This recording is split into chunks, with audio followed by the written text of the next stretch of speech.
Hey everybody, welcome back to the Fiore Boys Racing channel. I'm John, and this is my hill climb sprint car. We are coming down to the wire as far as trying to get ready for our first race, which is this coming weekend in Reading, Pennsylvania for the Pagoda Hill Climb.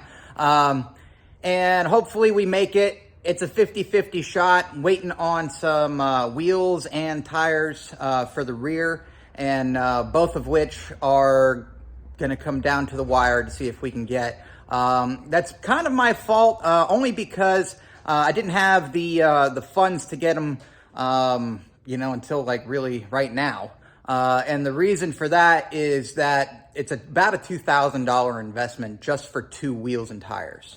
That's the cost of racing. However, they'll last the season as far as the tires go, and then the wheels, if we don't bang them up, we can take care of them probably for maybe a decade or so. We'll just have to keep them inspected and, keep an eye on all that stuff.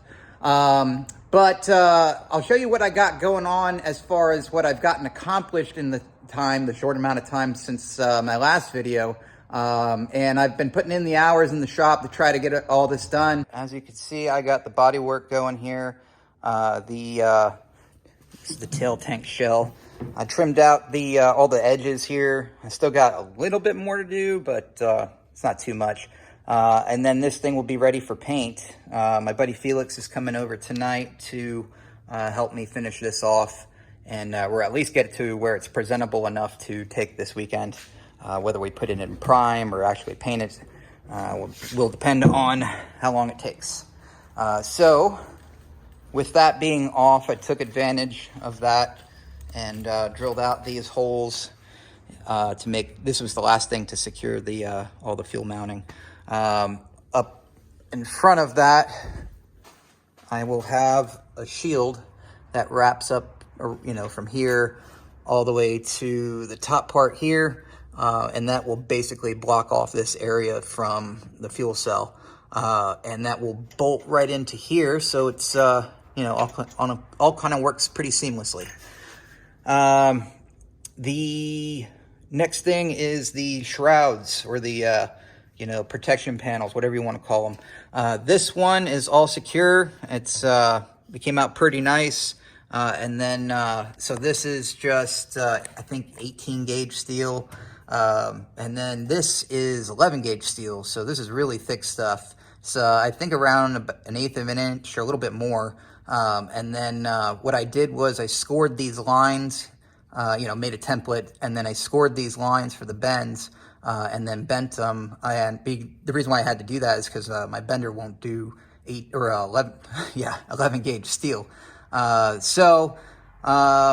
I had to come up with something, and I decided just to score these lines and then TIG weld them. I've done that on other things before, and it seemed to work out pretty well. And then I made some brackets and welded those on. And then I put nutserts in here, and so these bolts go right into nutserts to make this pretty easy to service. I had to use traditional bolts down there just because I don't want any nutserts getting ground off if the floor drags on the road for any reason. So I think it would be easier to have a hex nut down there instead of a nutsert in case you do have something like that happen though. And then over here, I have the switch panel done. The housing is 3D printed, and then the face, the carbon fiber face, is just some leftover carbon fiber from fitting the body. That I cut some holes in, and I think it came out pretty nice. Then I labeled everything just so I don't do anything stupid. And so the next thing though, I got to put another bracket on each side, the top and the bottom of this, because this little bracket by itself is not going to take the abuse of the steering that a pavement car sees. So I will have to address that. That's kind of a go or no go item. So don't want to mess with steering. Anyway, moving on. I got the throttle linkage all set up. It's still probably going to be revised somewhere or sometime soon. But the problem that I had before was the connection to the actual throttle body itself. So I got this thing, and it is actually, this is what it's supposed to have. So it works pretty well. You know, I got wide open throttle before it hits the firewall, and this is seems to be working. You know, seems to be pretty durable. So we'll run with it for now. The big thing about the suspension up here that I need to take care of, another go or no go item, is this arm. This tire runs into this arm just a little bit.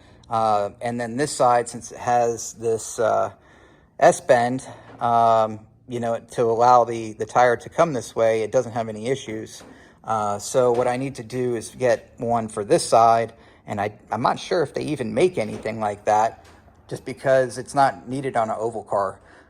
So I'm gonna try to find one. If I can't find one, I'm very lucky to have some friends that manufacture some of those things, and hopefully we can find something that'll work for this weekend. I'll be cutting it close. It's probably a 50-50 shot if we're gonna make it for the race, but I'm pushing hard. If I push hard now and we come close to making it but don't make it, it'll only make it easier for the 2 weeks after that, that we will have until the next hill climb. So we need to get 3 races in to get our license, and that's what we're aiming for. But for every race we miss, you know, we put ourselves into more of a you know, a shorter time span to do any of that. So if we have any problems, it'd be harder to recover. So, but with that, guys, I'm going to leave you there, and you guys have a great one. Oh, wait, I almost forgot. Please like, share, and subscribe.